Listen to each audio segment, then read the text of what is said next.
Yeah, alright, I know this review is a week late. I have been so busy lately, and cards on the table, I wasn't originally planning on seeing this movie anyway, but I've heard nothing but praise about it, so I figured, alright, I better go see it. Cause I have been wanting to expand my cinematic range, as I've said. So I have a couple of movies to catch up on, starting with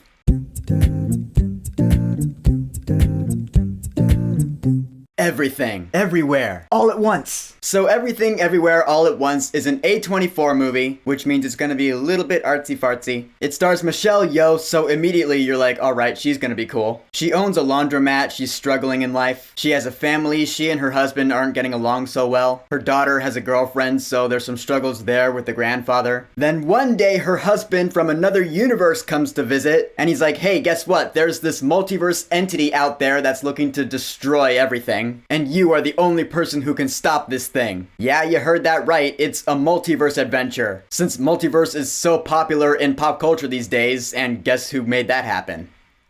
But this movie does the multiverse thing in a very unique way. What they do is, it's not you are traveling to another universe yourself. It's basically like X-Men Days of Future Past, where you transfer your consciousness to another version of yourself. So it's like possession, kind of. You're possessing another version of yourself in another universe. And it goes off the premise that these branch universes are based off of decisions that someone may or may not make. Which, I'll admit, can get pretty confusing if you're not keeping up with it. So, like, for example, there's one universe that's showcased in this movie where the main character, Michelle Yeoh, decided not to marry the man who is her husband in this universe. So what became of her life in that universe? Well, we see. Yeah, cool stuff like that. All theoretical stuff. And alright, getting the obvious out of the way, Michelle Yeoh, great in this movie. I mean, she's a seasoned actress, so she knows what she's doing. She's honed her craft, and she's a very sympathetic character. She's relatable in her family struggles, her business struggles. You just want her to be okay. Also, her husband, this guy was really good too. He was short round in Indiana Jones and the Temple of Doom. Now he's all grown up, after like a 20-year hiatus from acting. And it's one of those things where he has to play different versions of himself from different universes. Whenever an actor can pull off playing different versions of the same person, that's always really impressive with me. It just shows their acting range. Plus how easily they can go from one personality to another on just a dime. That's really cool. But I have got to give a huge shout out to Stephanie Sue. She plays the daughter Joy in this movie. Her acting in this movie,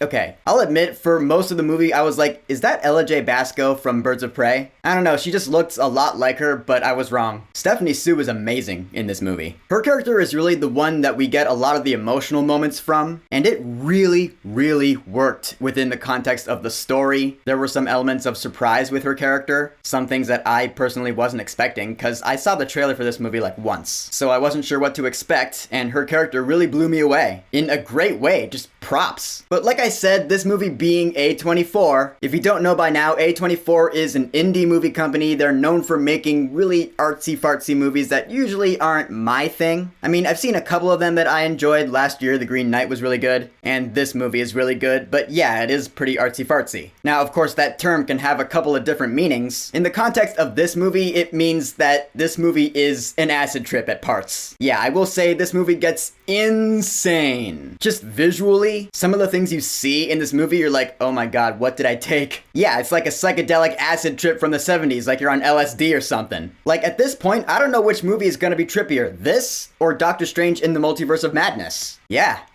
There's gonna be some competition. But that also added to the very unique flavor of this movie. Cause again, it's a trip through the multiverse that's done in a way that I don't think any of us have seen before. It was interesting. And also, there's some pretty cool action scenes in this movie too. Like, the first real action scene in this movie is where her husband gets possessed for the first time, so he uses his fanny pack as a weapon. And the choreography during this scene, it was really cool. The way it was shot, I was like, whoa, that was really exciting. But I wouldn't necessarily call this movie an action movie. There's comedy in here too. There's one scene I was almost dying laughing. It was a scene involving rocks. That's all I'll say. I was like, this is hilarious, it's genius, I love it. This movie does have a message about nihilism, which is, nothing you do really matters in the grand cosmic scale of things, which is a theory that I never really subscribed to. I don't really think like that. I don't think about space, time, who are we in the universe. That's just not me. I'm not a head in the clouds kind of person, I guess. But that is brought up in this movie, and it's done in a really clever way. What really brought it all home is that as interesting and unique as this movie is, with all the trippy visuals and the multiverse traveling and all that, there's also some really good emotional scenes in this movie. Really, it was the end. It brought it all home. Of course, I'm not gonna spoil anything, but the last half hour of this movie, I was like, yeah, this is where the story is supposed to go. I'm glad it went here. Good, that's a good message involving the characters and where they are and who they are. Trying to be vague here. It was pulled off really well, and around me, I was hearing sniffles in the audience. Yeah, a week after the movie's release, I was still hearing sniffles. I wasn't tearing up myself, but the fact that some people in my audience were,